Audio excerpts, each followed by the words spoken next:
গরমকালে আমরা এই তালশাঁস তো খেয়ে থাকি। আজকে এই তালশাঁস দিয়ে একটুখানি পায়েস বানাবো।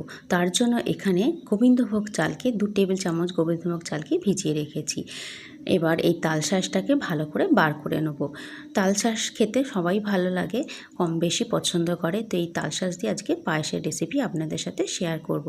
তালশাঁসটাকে এইভাবে একটু আস্তে আস্তে শাঁসটাকে বার করে নিচ্ছি, যাতে কোনোভাবে না এই শক্ত অংশটা এর মধ্যে আসে।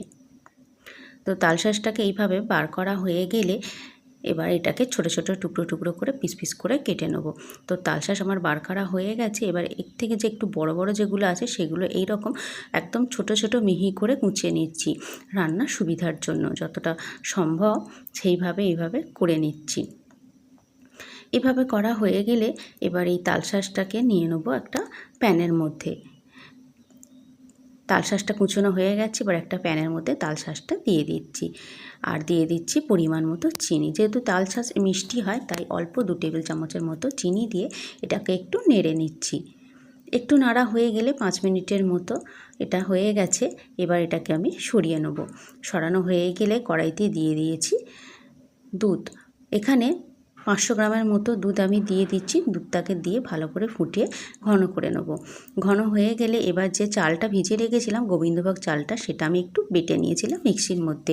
সেই বাটা চালটা এবার দিয়ে দিচ্ছি। দিয়ে এবার এটাকে ভালো করে ফুটতে দেবো।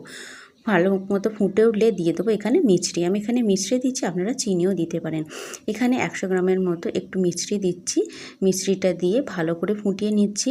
ফোটানো হয়ে গেলে তারপর কিছুক্ষণ পর এই যে তালশাঁসটাকে কুচিয়ে রেখেছিলাম সেই কুচোনো তালশাঁসটাকে দিয়ে দিচ্ছি। দিয়ে ওপর থেকে কিছুটা কাজু বাদাম দিয়ে দিলাম। দিয়ে এবার ভালো করে এটাকে ফুটিয়ে নেব।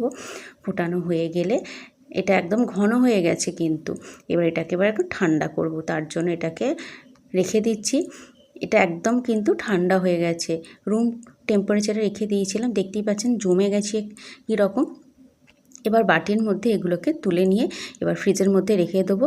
তবে ঠান্ডা ঠান্ডা হলে এগুলোকে খেতে কিন্তু খুব ভালো লাগবে।